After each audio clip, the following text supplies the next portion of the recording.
E aí, pessoal, tudo bem? Falamos aqui depois do Internacional SESC Caiobá, lá em Matinhos, no litoral paranaense. Vou falar um pouquinho da minha participação, né? E nos eventos que eu acabei jogando. Mas antes da gente começar, você já sabe, deixa o like e se inscreva no canal, bastante importante para a gente. Bom, aí a classificação do torneio de Blitz, que foi o primeiro torneio lá no dia 22 de junho. Acabei não indo muito bem ali, fiquei em 25º, com 7,5 e 11. Torneio muito duro, né? Tive o mestre internacional peruano, Diego Flores Quiges em primeiro, Gilberto Hernandes do México em segundo, Neures em terceiro. Grande participação do Rafael Alonso ali em quarto, né? Meu colega, meu amigo dos torneios de categoria, né? A gente jogava na mesma categoria lá no quando a gente começou, né? Nos campeonatos brasileiros e tal. E enfim, foi um evento bastante difícil, né? Ali tive o Ilan Schneider, né? Estava disputando o título, ficou em sexto. Fez um grande evento. Eu perdi para ele, né? Mais um talento argentino. Hoje o Faustino Ouro, né? Se tornou o mestre internacional mais novo da história. Mas também tem outros grandes talentos aí na Argentina, né? O Ilan Schneider tem apenas 12 anos e realmente joga muito bem. A minha partida com ele foi bastante dura. Tá, então a classificação aí dos 30 primeiros. Depois o segundo dia, no mesmo dia na verdade começou o evento rápido e terminou no domingo dia 23. O evento rápido eu fui bem, assim, joguei bastante bem para os meus padrões de xadrez rápido, bem melhor que o Blitz, e acabei ficando em segundo, atrás do GM Iago Santiago, que venceu brilhantemente ali com 8 e 9. Eu fiz 7,5 e 9, empatando ali com o Gilberto Hernandes, grande mestre mexicano, o Neures, empatando com o Iago na última, e uma vitória memorável para mim contra o grande mestre Giovanni Vescovi, né? E jogou ali o Blitz e o Rápido, e no Rápido acabou ficando em terceiro, fez ali um bom torneio. Aí a gente tem a classificação dos 20 primeiros. Vou falar um pouquinho de uma partida nesse torneio, né, das que eu joguei. Esse foi o evento rápido. E, claro, o mais importante é o clássico, né? E aí tivemos um show do grande mestre Renato Quintiliano também, com 8 e 9, ganhando de forma brilhante, incontestável o torneio. Se eu não me engano, ganhando 18 pontos de rating. O grande mestre Krikor Mkhitaryan em segundo, fez um grande torneio também, ficou meio ponto atrás. O mestre FIDE Edgar Rodrigues fez um torneio brilhante, fez norma de mestre internacional, foi em terceiro lugar. Iago em quarto. O Lucas fez um ótimo torneio, ele ficou em quinto, eu fiquei em sexto, foi um bom desempenho.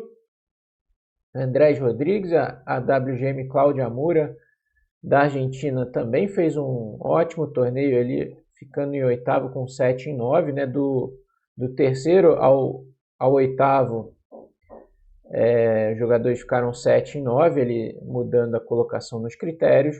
Neures em nono, César em décimo, completaram aí os 10 primeiros. Tivemos boa participação também de talentos brasileiros ali. O Matheus foi muito bem. O jovem Frederico Jardim, né? Conseguiu uma grande vitória contra o peruano Diego Flores. O Matias também foi muito bem. Então, alguns destaques aí do evento clássico. E o evento como um todo muito, muito bem organizado. Recomendo a todos que que puderem participar da próxima edição. É um verdadeiro festival ali de xadrez e muito forte, bem organizado no litoral paranaense. Agora eu vou falar um pouquinho de algumas partidas que eu escolhi nessa trajetória, que eu joguei. Vamos lá. Vamos começar a partida com o Giovanni Vescovi, né? O finalzinho aqui a gente vai mostrar alguns trechos de algumas partidas, né? Esse final aqui acabou chegando a esse final depois de muita coisa que aconteceu, né, na partida, claro, também com erros e imprecisões, é uma partida rápida. No apuro de tempo aqui, o computador nesse momento dá igualdade, mas é uma posição um pouco delicada aqui para as pretas, do ponto de vista prático, porque o bispo, temos bispo e cavalo contra 2 cavalos, e o bispo sempre tem a possibilidade de, em último caso, sacrificar pelo peão passado distante das pretas aqui na ala da dama, e o rei branco entrar aqui na luta para apoiar o próprio peão e eventualmente também tentar capturar os peões da ala do rei. Então é uma posição mais delicada para as pretas aqui, principalmente no apuro de tempo. Aqui cavalo B8 foi um lance interessante. Se cavalo por B8, bispo por C5, né?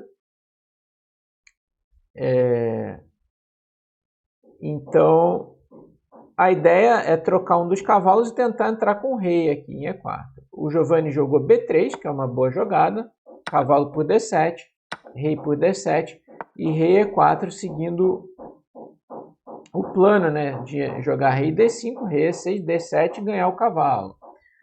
O Giovanni jogou rei B4, foi uma boa jogada, e eu joguei rei D5. E aqui ele jogou muito bem rei B5, não indo para frente, né? Que aqui rei E6 ataca o cavalo. Se B2, claro, eu sacrifico o bispo no peão. Se tirar o cavalo, por exemplo, para B8, eu posso jogar D7, troca, B2, meu rei está mais perto, né? Eu ganho o final de rei peões. Então rei B5 foi uma boa jogada. Para responder rei E6 com rei C6, né?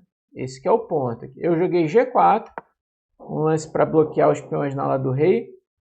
E aí o Giovanni aqui cometeu o erro decisivo com pouco tempo, que foi rei B4.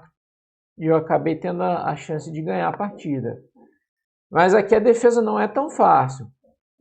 Ele tem que fazer um lance de cavalo, tipo cavalo B8, largando o peão de F6 aqui.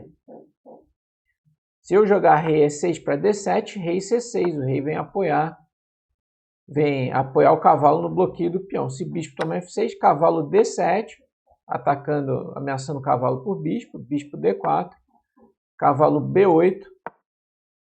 E não é possível progredir, incrivelmente, com as brancas, porque se eu for para lá do rei, por exemplo, rei F7, rei toma, rei G6, ele pode agora ativar o cavalo C6, bispo B2, por exemplo, cavalo E5, cheque. Se eu trocar, ele vai tomar o bispo e vai coroar o peão. Se eu tomar o peão aqui, cavalo por F3, aqui vai empatar. A tendência é trocar todos os peões. Eu tenho até que tomar cuidado, porque o cavalo está bloqueando meus peões. Teria que jogar um rei G6 aqui, rei F5 para empatar. Cavalo B8, bispo toma F6 é melhor, né, do que rei E6. Aí cavalo D7. E agora, por exemplo, bispo D4, mas é impossível progredir aqui após cavalo F8. Se eu tentar ir com o rei para lá do rei, a única tentativa de vitória razoável, rei C6, e a mesma lógica da variante anterior. Se as brancas vão para lá do rei, rei toma, por exemplo, rei G7, nem pode levar cheque e pega o bispo. Digamos que jogue um lance de bispo aqui, bispo B2, cavalo D7, rei G6, cavalo E5. e vai empatar como na variante anterior. Então, tem que fazer um frio lance de cavalo aqui, cavalo B8, pode ser cavalo F8 ou até cavalo C5, esse bispo C5, B2, com resultados semelhantes. Após G4, rei B4, agora as brancas vencem com rei E6, B4, bispo B2, aqui o bispo joga mais que o cavalo, né? Ele jogou cavalo E5, D7, e aqui as pretas abandonaram, não tem o que fazer, esse cavalo C6. Posso jogar rei D6, cavalo D8, rei E7, cheque, os peões, depois dá para voltar, dá para apoiar lá ou tomar os peões aqui da ala do rei, as brancas vão ganhar o bispo, se precisar vai ser sacrificado pelo peão de B. Então, foi uma vitória, assim, claro, uma partida rápida, mas muito memorável contra um oponente tão importante, né, do nosso xadrez, o grande mestre Giovanni Vescovi. Nunca tinha ganho dele em nenhuma modalidade aí do nosso jogo. Bom, vamos para o clássico, né? Eu destaquei 2 partidas. Eu terminei o torneio com 7-9, né? Perdendo 1.4. As partidas bastante interessantes, difíceis. Destaque aqui para a partida da 6ª rodada, né, contra a mestre internacional da Argentina e WGM também, Carolina Luján. Estava nesse final aqui, com as brancas e um bispo de torre, 2 torres e bispo de cores opostas, mas a vantagem está do lado das brancas devido à situação difícil do rei das pretas aqui, né? Tem ideias de mate, né? Torre C7 ou torre E1, torre E8. Só que aqui a gente vê o apuro de tempo. Tanto eu como ela estávamos jogando ali ao redor de 1 minuto ou menos, com os 30 segundos de acréscimo, né? E nesse momento ela jogou torre C4. Torre E2 era uma tentativa de defesa, embora para controlar a coluna embora provavelmente com o jogo correto as brancas devam vencer essa posição. Em torre C4 aqui eu deixei passar uma oportunidade de ouro aqui para obter a vantagem decisiva. Atacou o meu bispo e aqui eu joguei bispo G3.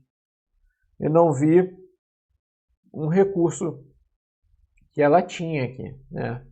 Aqui torre A1 vence.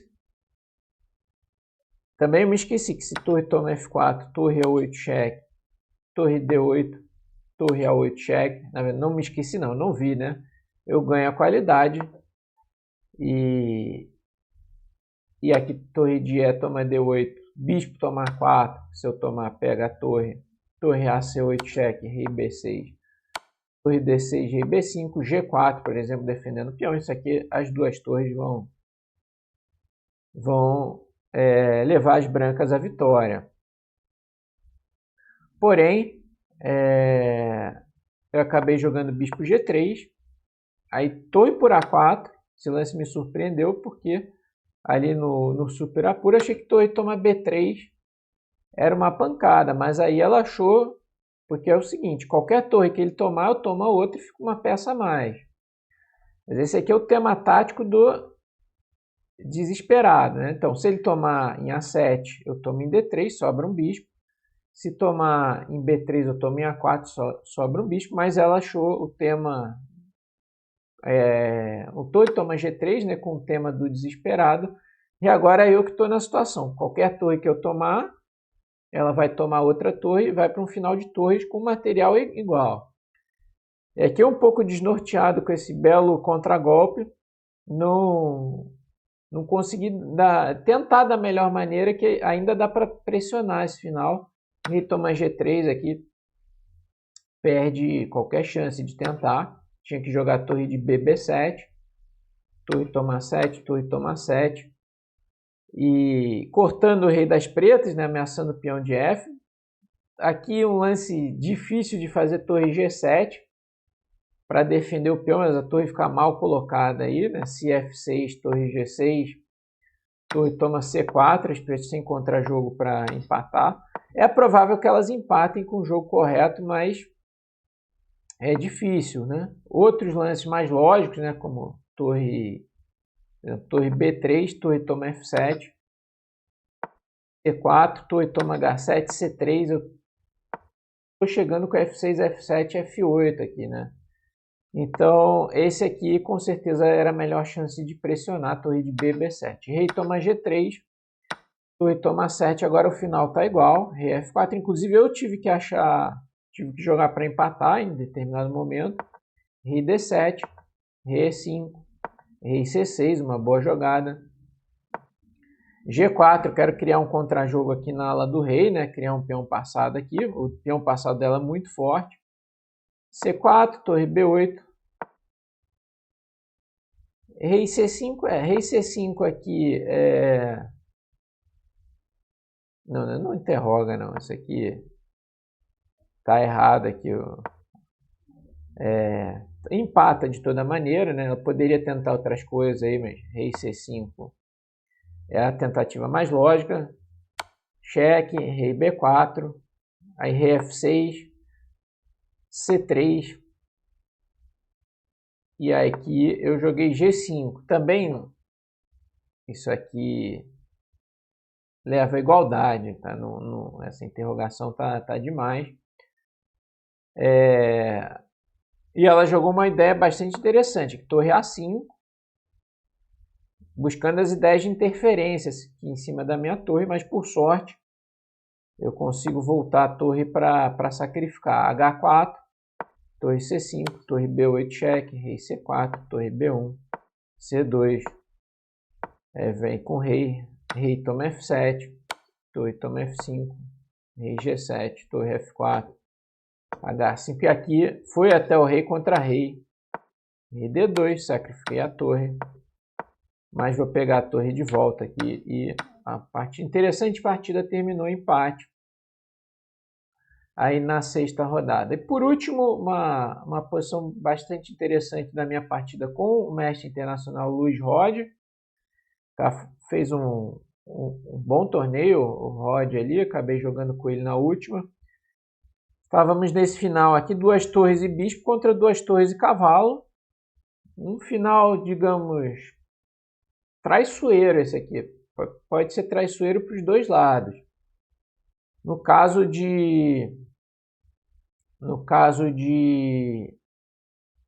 o cavalo, por exemplo, conseguir uma casa estável em D4, os brancos podem ficar melhor, ou fixar meus peões em casa branca com B4 e tal. Então aqui, nesse momento, ele jogou rei D2, um lance bastante lógico para tirar da cravada. D4 é uma ideia, B4 é uma ideia agora, saindo, tirando o cavalo da cravada, por isso que eu joguei B4. E ele foi com o cavalo para E2, uma boa jogada aqui, mirando o cavalo D4. Por exemplo, torre A5, atacando em A2, cavalo D4, bispo D7, torre A1. Essa posição é sofrida aqui para as pretas, esse cavalo está muito forte aqui. E mais tarde as brancas vão jogar A3 para se livrar de ter que defender esse peão. Então aqui eu joguei uma boa jogada, que foi D4. Alguém pode falar, não, mas o Diego pendurou um peão, porque cavalo toma, não posso retomar, porque tem mate na última fila. Mas eu estava querendo justamente que ele fizesse isso, para eu jogar bispo G6, e agora, sem esse peão, meu bispo com as minhas torres jogam muito bem, porque a ideia é torre CD5, tomar o peão de D3, e o bispo pode facilmente, nessa posição aberta, se tornar superior ao cavalo. Porém, ele jogou muito bem aqui de novo, torre C1, ignorando o peão e buscando a ideia de torre C4, para atacar meus peões. Eu mandei torre A5 para pressionar em A2 e torre C4 foi uma excelente jogada também. Torre toma 2, torre toma B4 defendendo em B4, também de olho em cavalo por D4. A5 foi uma boa jogada para deslocar a torre dessa casa, onde ataca aqui e defende lá. Então ele tem que tirar para a coluna B para manter a defesa do peão de B2. H6 é um lance necessário para dar um respiro para o rei, que cavalo por D4 agora era uma ameaça. Torre C1, trazendo a última peça para o jogo, e A4. E aqui eu acredito que ele possa me pressionar de algumas maneiras. Aqui, A3 é a ideia das pretas, tanto para criar o contra-jogo aqui, como para libertar essa torre aqui. Ele jogou torre C5, é um lance ok, assim, deve igualar. Mas tem um lance bastante interessante aqui, que é a torre B1. Tem a ideia de deixar a torre presa aqui, né? Dar a casa C1 para o cavalo. Ameaça cavalo C1. Eu tenho que jogar A3. E agora cavalo C1 força a troca. Torre toma B2. Torre toma B2. Toma. Torre toma. E essa posição é o seguinte. Aqui as brancas tendem a ganhar esse peão. Com torre B4, cavalo B3 ou cavalo E2 e cavalo por D4. Se as pretas jogarem bem, esse peão a mais não deve ser suficiente para ganhar. Mas isso aqui na prática eu estava com pouco tempo. Ia ser uma defesa muito difícil para o meu lado. Mas ok, ele jogou torre C5 atacando o bispo. E aqui eu encontrei um bom recurso, que foi A3. Né? A3 aqui, digamos assim, que diminui, elimina muitas chances de perigo aqui para as pretas. Aproveitando a cravada aqui e uns temas táticos. Aí ele jogou torre toma F5, que é um lance arriscado. Para não perdedor. Tá? Aqui tanto torre de C, B5 como torre A5. Torre toma B2, cheque. Torre toma B2, A por B2, torre B5. Por exemplo, torre A8. Torre toma B2.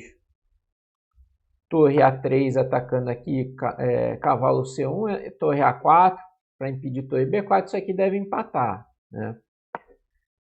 Ele jogou torre toma F5 e agora A por B2 ameaçando B2 cheque, B1 cheque descoberto, e aqui ele cometeu o erro decisivo que foi rei D1. Um pequeno erro de cálculo que deixou ele numa posição difícil. Aqui tem que jogar rei C2 e devolver a peça. Eu posso promover, rei por B1, torre toma E2. E esse final aqui, a torre está defendendo em F2. Empata, né? Pode jogar torre B7, torre B2 para tentar trocar as torres. Trazer o rei, senão isso aqui terminaria em empate. Rei D1, o detalhe é o seguinte. Torre E8. Uma boa jogada, ameaça torre toma cavalo, rei toma B1 cheque, e depois de cavalo por D4, agora torre C8, ameaçando torre C1 cheque e B1 cheque descoberto, e ele não tem defesa aqui para perder a perda de material, porque eu também ameaço torre A1 cheque e B2, B1 dama contra qualquer coisa. Ele jogou cavalo E2, né? Também não adianta cavalo C2, que eu posso jogar cheque da mesma maneira, claro, se ele tomar o coroa uma dama, e se tirar o rei eu vou coroar e ganhar qualidade. Ele jogou cavalo E2 e cheque, E2, B1, dama, cavalo toma, torre toma. E agora, embora dê para colocar uma resistência de brancos, na prática é muito difícil, porque as torres das pretas são muito ativas aí. Ele jogou aqui,